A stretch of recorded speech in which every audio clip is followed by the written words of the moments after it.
안녕하세요. 오늘은 단타 매매를 할 때 어떤 것들을 봐야 되는지 알아보겠습니다. 단타로 수익을 꾸준히 내는 사람들이나 실전 투자 대회 우승한 사람들의 이야기를 들어보면 대부분 공통된 이야기를 합니다. 정말로 특별한 남들이 알지 못하는 어려운 기술로 매매를 하는 것이 아니라 여기에 있는 간단한 요소들을 고려해서 모두 매매를 합니다. 가장 첫 번째로 중요한 것은 관심도입니다. 단타 매매에서는 장기간에 걸쳐 오를 종목을 찾는 것이 아니라 당장 상승할 수 있는 종목을 찾는 것이 핵심이기에 시장의 관심이 어느 종목으로 쏠리는지 확인해야 됩니다. 이러한 관심도는 거래대금을 통해서 확인할 수 있고 이건 이번 주 금요일 거래대금 상위 종목입니다. 삼성전자가 4천억, 고려아연이 3,600억, 코오롱 글로벌이 2,600억, 한미글로벌이 2천억 정도 터졌습니다. 거래대금 상위 종목에서 의미 있는 종목을 확인해 보면 코오롱 글로벌이 중소형주임에도 불구하고 거래대금이 약 2,600억 터지고 상승률도 25%입니다. 그리고 한미글로벌도 거래대금 2천억에 6%가 상승했습니다. 삼성전자는 원래 대형주여서 거래대금이 높은 종목이고 여기에서 가장 의미 있는 종목을 찾자면 코오롱 글로벌로 보입니다. 코오롱 글로벌은 네옴시티 관련주이고 거래대금 4위인 한미글로벌도 네옴시티 관련주입니다. 거래대금 상위 종목을 통해서 오늘 어떤 테마에 돈이 쏠리는지 확인하시는 것이 첫 번째입니다. 이것을 통해 오늘은 네옴시티 관련주가 시장을 주도하는 것을 확인해 볼 수 있습니다. 그 중에서도 거래대금과 상승률이 가장 높은 코오롱 글로벌을 매매한다면 수익 낼 수 있는 자리가 가장 많을 것입니다. 두 번째로 확인해야 될 것은 재료가 강한 재료인지와 지속 가능한 재료인지 확인하는 것입니다. 가장 먼저 네옴시티와 관련된 뉴스는 정말 큰 금액에 대한 수주감이 있기에 강력한 뉴스가 맞습니다. 네옴시티 뉴스만 붙으면 급등하는 종목들을 확인해 볼 수 있습니다. 네옴시티 관련주들을 확인해 보면 코오롱 글로벌 이렇게 많이 상승했고 또 많이 상승한 종목으로 한미글로벌이 있습니다. 네옴시티 뉴스만 붙으면 이렇게 유신도 장기간에 걸쳐 시세를 줬고 히림도 네옴시티 관련 뉴스가 붙은 후에 크게 상승했습니다. 이렇게 네옴시티 관련 뉴스는 큰 뉴스가 맞습니다. 최근에 네옴시티 이외에 강력한 뉴스는 리튬 관련 뉴스가 있었습니다. 대표적으로 금량이 리튬 뉴스를 달고 이렇게 크게 상승했고 에보 마그네틱도 목요일부터 리튬 뉴스를 달고 상한가 들어가고 금요일에도 한번 급등해줬습니다. 그리고 하이드로 리튬도 이렇게 강력한 뉴스를 달고 상승했고 미래 나노텍 그리고 WI도 리튬이라는 강력한 뉴스를 달고 급등이 나왔습니다. 이렇게 강력한 재료가 있는 종목이어야 합니다.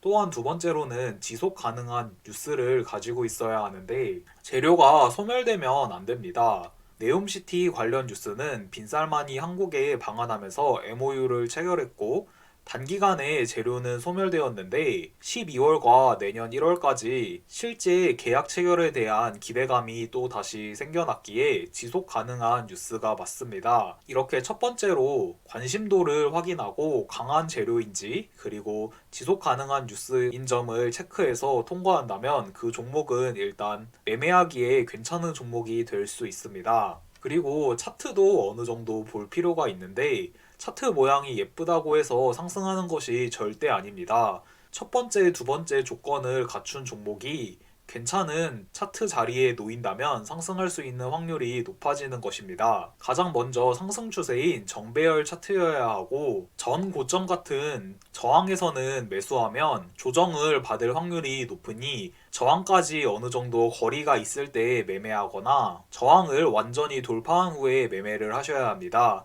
또한 너무 급격하게 상승한 과열된 종목이라면 언제든지 급락할 수 있으니 이런 종목은 피하시는 게 좋습니다.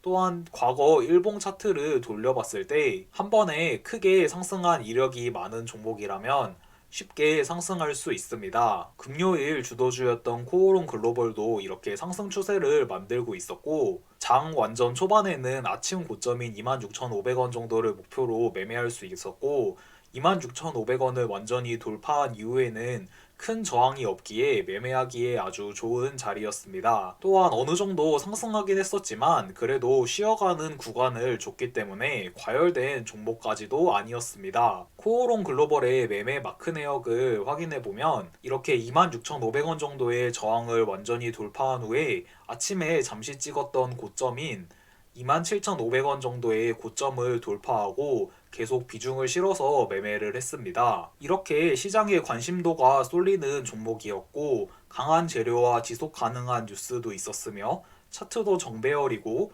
저항도 돌파한 상황이고 과열된 종목도 아니었습니다. 그래서 이렇게 상승함에도 불구하고 지속적으로 비중을 확대해서 추가 매수를 할 수 있었습니다. 여기에서 추가로 매매 성공 확률을 조금 높이려면 수급을 확인해야 됩니다. 외국인이나 기관 등이 지속적으로 매수하는 종목을 공략할 때 꾸준한 매수세가 받쳐주기에 상승할 수 있는 확률이 더 높습니다. 개인 투자자가 매수하는 종목이 상승하지 못하는 것은 아니지만 개인 투자자는 다들 뭉쳐서 꾸준히 매수를 하는 것이 아니라 사람마다 매매를 다르게 하기 때문에 외국인과 기관 투자자가 꾸준히 매수하는 종목을 매매한다면 확률이 더 높아집니다. 첫 번째로 확인할 수 있는 방법이 프로그램 매매입니다. 키움증권 화면번호 0778번의 종목 일별 프로그램 매매 추이를 확인해보면 외국인이 실시간으로 어떻게 매매하는지 확인해 볼 수 있습니다. 외국인이 매수 중이면 확률이 더 높아지며 단순히 매수한다고 상승하는 것이 아니고 프로그램이 샀다 팔았다 하는 패턴도 있고 계속 모아가는 패턴도 있기에 이 프로그램 매매 추이는 직접 장중에 관찰해 보시면서 경험을 쌓으시면 어떻게 봐야 되는지 감이 오실 것입니다. 두 번째로는 매매 동향 가집계가 있습니다. 이렇게 키움증권 화면번호 1051번을 보시면 종목별 투자자별 매매 추이 잠정이 나오는데 여기에서는 외국인 기관이 매수 또는 매도했는지를 장중에 확인해 볼 수 있습니다. 외국인은 큰 방향성이 없고 기관은 아침부터 조금 매도를 했습니다. 그런데 기타 법인이 17만 7천 주나 매수했습니다. 이렇게 외국인이나 기관이나 기타 법인 같은 한 주체가 지속적인 매수세가 들어온다면 하락하지 않고 눌림목의 매수에도 상승해줄 확률이 높아집니다. 그리고 세 번째는 거래원을 통해서도 수급을 확인해 볼 수 있습니다. 이렇게 거래원을 확인해 보면 키움증권, 미래에셋증권, NH투자증권 어디서 매수 매도를 하는지 보이는데 키움증권 거래원을 집중해서 확인해 보시면 됩니다. 키움증권을 쓰는 것은 대부분 단타를 하는 개인 투자자가 많습니다.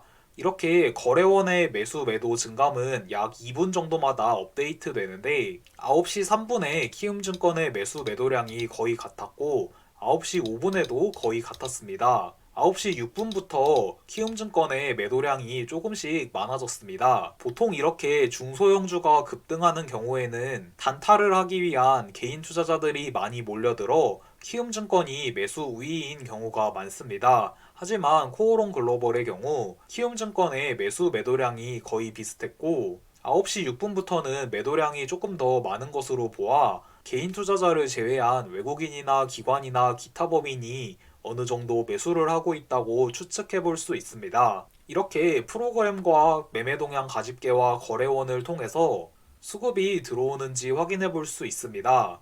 아침에 저는 이렇게 키움증권에서 어느 정도 매도가 나오는 것을 보고 외국인이나 기관이나 기타 법인 중에 하나가 어느 정도 물량을 매수하고 있다는 것을 추측하고 더 적극적으로 진입할 수 있었습니다. 이 정도까지만 체크해서 모든 조건에 포함되는 종목이 나온다면 대부분 수익이 날 것입니다. 그리고 추가로 확인해야 될 것은 데이 트레이딩에서는 매매 시간도 중요한데 오전장에는 이런 종목을 공략하면 수익 날 자리를 많이 만들어주지만 오후장에는 이런 조건을 만족하더라도 쉽게 상승하지 못하는 경우도 많습니다. 그래서 보통 오전장에 이렇게 집중해서 매매에 임하셔야 되고 오후장에는 다음날 상승할 종목을 찾기 위한 종가 베팅에 집중하시는 게 좋습니다. 또한 시장 분위기를 파악하는 것도 중요한데 시장이 너무 안 좋은 상황이면 이렇게 좋은 조건을 가지고 있는 종목이라고 하더라도 쉽게 상승할 수 없을 수도 있고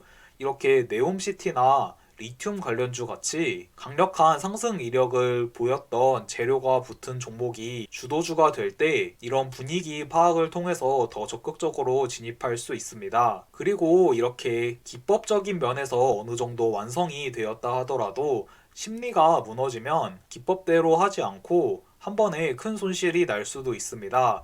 대표적으로 손실이 많이 났을 때 이 손실을 메꾸기 위해서 급하게 매매하다 더 큰 손실이 나는 경우도 많을 것이고, 손실이 났다고 해서 더 매수해야 될 자리가 아닌데 물타기를 해서 더 손실이 커지는 경우도 있을 것입니다. 또한 비중 관리가 아주 중요한데, 처음에 비중 관리를 잘 하지 못할 때에는 아예 일정한 금액을 정해놓고 괜찮은 자리에 매수, 떨어질 것 같은 자리에 매도하는 것이 오히려 좋을 수도 있습니다. 초보자들은 대부분 매수한 다음에 떨어지면 물타기에 들어가기 때문에 벌 때는 조금, 그리고 잃을 때는 크게 잃을 수 있습니다. 그래서 비중 관리가 아주 중요하고, 어느 정도 실력이 늘어난다면 이렇게 1번에서 5번을 만족하는 정도에 따라 더 괜찮은 종목은 비중을 크게 실을 수 있고, 약간 애매한 종목은 낮은 비중으로 진입할 수 있습니다. 그리고 마지막으로 자금 관리도 정말 중요합니다. 수익이 났다고 매매 금액을 계속 늘려나가면 언젠가 한 번의 실수로 이때까지 벌어온 수익금을 모두 잃어버릴 수 있습니다. 그래서 어느 정도 매매 금액을 일정하게 관리하는 것이 중요하고, 한 번에 큰 손실이 나지 않기 위한 안전장치가 필요합니다. 오늘 제가 이야기한 내용을 바탕으로 실전 경험을 쌓으신다면 좋은 성과를 내실 수 있을 것입니다. 시청해주셔서 감사합니다.